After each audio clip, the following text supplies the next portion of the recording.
जैसा आप लोग इसे जान देख रहे हैं, यह वैसा है नहीं। वास्तविकता को देखने चलेंगे तो दिखलाई देगा कि कुछ है, कुछ नहीं है। एक सिवा मायावी खेल है भगवान की, एक माया जाल है। माया माने देखने के लिए हो, तात्कालिक व्यवहार के लिए हो, लेकिन वास्तव में जब जांच करने चला जाए, अस्तित्व देखने चला जाए तो पता चले कि कुछ, पता चले कि कुछ। अब 3 भाग मुख्य रूप से दुनिया के सारे कारोबार 3 भाग में बटा हुआ है।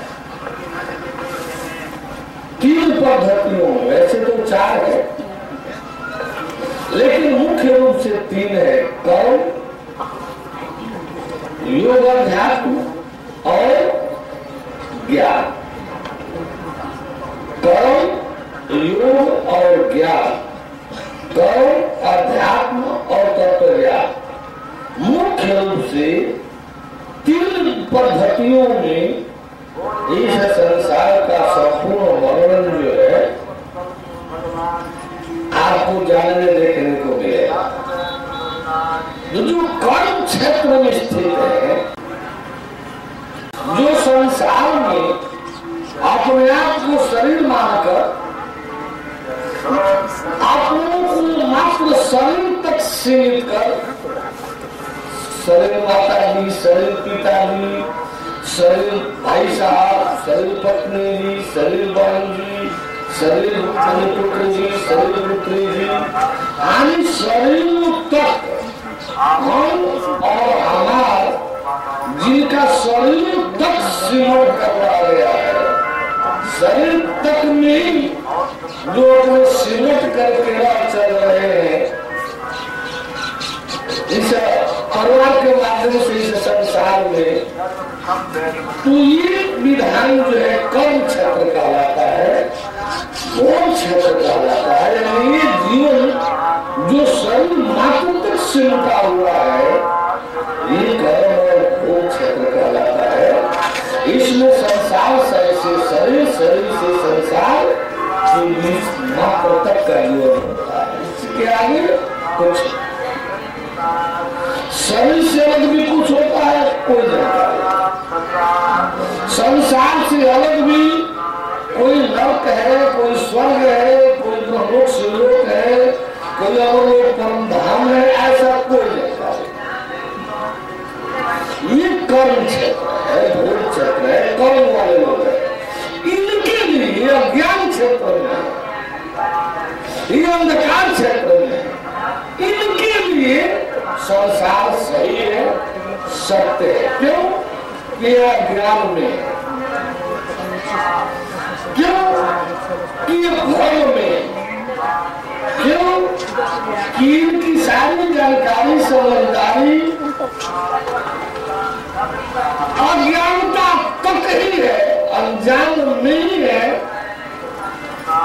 इनके पास कोई ठोस पक्की जानकारी नहीं होती। इस विभाग की जानकारी का शिक्षा एजुकेशन और देखने के लिए स्थूल पंचभौतिक चश्मा है आंख। अब इससे आगे पीछे इन्हें कोई मालूम।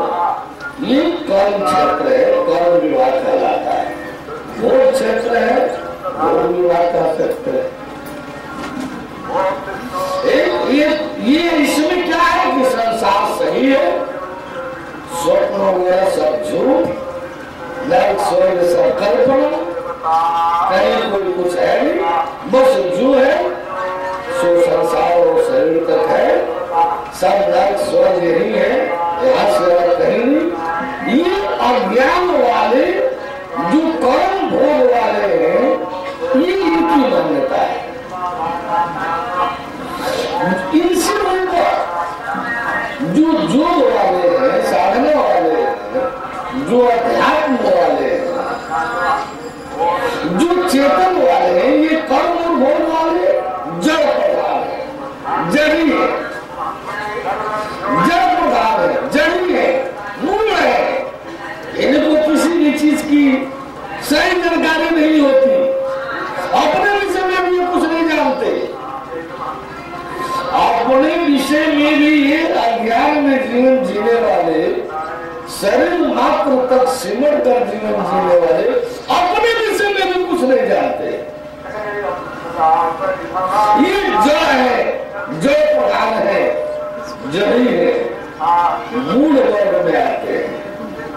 इनकी जीवन शैली को सदग्रंथों में पशुता के स्तर में रखा गया है। इनकी सारी मंजिल है आहार निद्रा भय, रोटी कपड़ा मकान, गरीब है तो उनकी सारी मंजिल रोटी कपड़ा जुटाते हुए, पेट परिवार पालते हुए, मकान को दो चार करने का बना लिए, इनकी जिंदगी की सारी उपलब्धि प्राप्त हो। इसके आगे इनके पास कहीं कोई लक्ष्य नहीं, कोई मंजिल नहीं, आगे सारा अंधकार में। कहां से आए हैं कुछ बता रहे, कहां जा रहे हैं कुछ बता रहे, किस लिए आए हैं कुछ बता रहे, जो कर रहे हैं अपने मंजिल की तरफ है कि नहीं है कुछ बता, शरीर छोड़ने के बाद कहां जाएंगे कुछ बता। इससे जो ऊपर का क्षेत्र है वो चेतन का क्षेत्र है, वो जो साधना का क्षेत्र है, वो अध्यात्म का क्षेत्र है। इस क्षेत्र में जैसे संसार वाले क्षेत्र में शरीर परिवार संसार होता है, संसार और शरीर है, और वैसे ही जो अध्यात्म क्षेत्र में भी दो है, जीव और आत्मा। जीव और आत्मा ये दोनों संयुक्त रूप में जुड़ क्षेत्र है। जीव और ईश्वर, जीव और ब्रह्म, जीव और शिव, self and soul, self and divine life यानी दिव्य ज्योत, आत्म ज्योत, ब्रह्म ज्योत, परम प्रकाश, सर्व प्रकाश, आदि आदि नाम नामित ज्योत, ये ज्योत साधना का मंजिल होता है। ये मार्ग है जो अध्यात्म वाला, यानी इनको जानने की पद्धति है अध्यात्म, स्पिरिचुअलाइजेशन, और देखने की पद्धति है जीव वाला सूक्ष्म दृष्टि, सूक्ष्म जगत, और आत्मा ईश्वर ब्रह्म शिव वाला दिव्य दृष्टि, ब्रह्मलोक शिवलोक। इसके बाद अंतिम जो तीसरा है वो है ज्ञान विधान, तत्व ज्ञान विधान, सत्य ज्ञान विधान, भगवत ज्ञान विधान। इसमें मध्य वाला, कर्म वाला में जैसे बताए, जड़ वाला में जैसे बताए, संसार सत्य है, बस जो कुछ है शरीर सत्य है, परिवार संसार ये रोटी का मकान सत्य है, बस इतने तक ही सिमटे हुए हैं। लेकिन जो अध्यात्म वाला के लिए संसार झूठा है और ब्रह्म सत्य है, जिनका सूत्र है ब्रह्म सत्य जगत मिथ्या, यानी जगत जो है ये मिथ्या है, चेतन जो आत्मा है, चेतन जो ईश्वर है, चेतन जो ब्रह्म है, चेतन जो शिव शक्ति है, यानी वो चेतन जो है सत्य है, ब्रह्म जो है सत्य है। इनके लिए, इन जो अध्यात्म वालों के लिए संसार झूठा है। कैसा झूठ? स्वप्न, जैसे स्वप्न झूठा है वैसे संसार झूठा है। कर्म कांडियों के लिए, कर्म में जीवन जीने वालों के लिए संसार सही है, सत्य है। जो अध्यात्म वालों के लिए संसार झूठा है, संसार झूठा है, स्वप्नवत है। शंकर जी तक, महादेव शंकर जी जो है वो भी अध्यात्म क्षेत्र के हैं, जो क्षेत्र के हैं, अध्यात्म क्षेत्र के हैं, उनके लिए भी संसार झूठा है। कहो नामे अनुभव अपना, कहो नामे अनुभव अपना, सत्य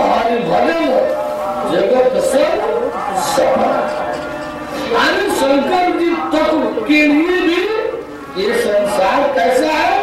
स्वप्नवत है। संसार एक स्वप्न जैसे। तो ये जितने भी ज्योति साधक है, जितने भी अध्यात्मवेत्ता है, आध्यात्मिक है, जितने भी ब्रह्मवेत्ता है, अध्यात्मवेत्ता है, इन सभी के लिए संसार जो है, शरीर जो है, ये मिथ्या है, झूठ है। कैसे? तो स्वप्न जैसा। कैसा? तो स्वप्न जैसा। तो इस एक दूसरा मार्ग हुआ कर्म कांडियों के लिए, कर्म और भोग के बीच जीवन जीने वालों के लिए संसार सही है, सत्य है, पकड़ करके बैठे हुए हैं। जो अध्यात्म वालों के लिए संसार झूठ है, स्वप्नवत है, तो इसे त्यागने में लगे हैं। कोई भूतिया त्यागने में लगा है, कोई इसके राग को, द्वेष को त्यागने में लगा है, लगाव को त्यागने में लगा है। यानी ये झूठा है, त्याग। एक तीसरा जो मार्ग ज्ञान है, जो परमात्मा परमेश्वर वाला है, जो खुदाकार भगवान वाला है, वो भी इस संसार को झूठ देखता है, झूठ की मान्यता में रखता है, लेकिन वो एक श्रेणी और आगे बढ़कर के इसको झूठ रखता है। आने जो तत्व ज्ञान दाता है, जो तत्व ज्ञानी है, जो परमात्मा परमेश्वर वाला है, जिस भगवान ने, जिस परमात्मा परमेश्वर ने, जिस गॉड फादर खुदा ताला ने इस सृष्टि की रचना किया, ये उसके द्वारा उसने इसको कैसा कहा? ये बिल्कुल झूठ है, बिल्कुल निहायत झूठ है। ये स्वप्न भी नहीं है, स्वप्न से भी बढ़कर झूठ है। स्वप्न तो इसके आगे हर प्रकार से अधिक सत्य है। स्वप्न जो है इसके सामने हर प्रकार से ही अधिक सत्य है। ये स्वप्न से भी बढ़कर झूठ है।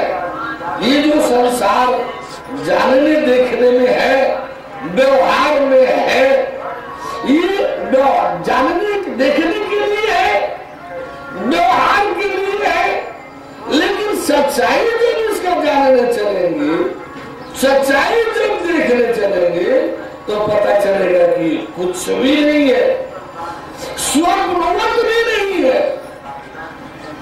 स्वप्न भी इससे हर प्रकार से स्पष्ट होता है। मेरे प्रभु परमेश्वर जी हम देख ले, अब तब जो जैसा व्यवहार करने का सत्य के अनुसार जैसा निर्देशन हो, उसी निर्देशन के अनुसार होते रहते हुए इस संसार के साथ हम व्यवहार करें, व्यवहारित हो। इस संसार के साथ वैसा ही व्यवहार करें जैसा इसका रचनाकार, जैसा इसको उत्पन्न करने वाला आप हम सबको निर्देशित करता है। उसी निर्देशन में जब हम राह चलना शुरू कर देंगे, तो न कहीं कोई कमी, न कहीं कोई कष्ट, न झूठ फरेब छल कपट चोरी बेईमानी के लिए कोई जगह नहीं। झूठ छल कपट चोरी बेईमानी की कोई आवश्यकता नहीं। क्यों? कि कहीं किसी भी प्रकार की कोई कमी नहीं, किसी भी प्रकार की कहीं कोई कमी नहीं।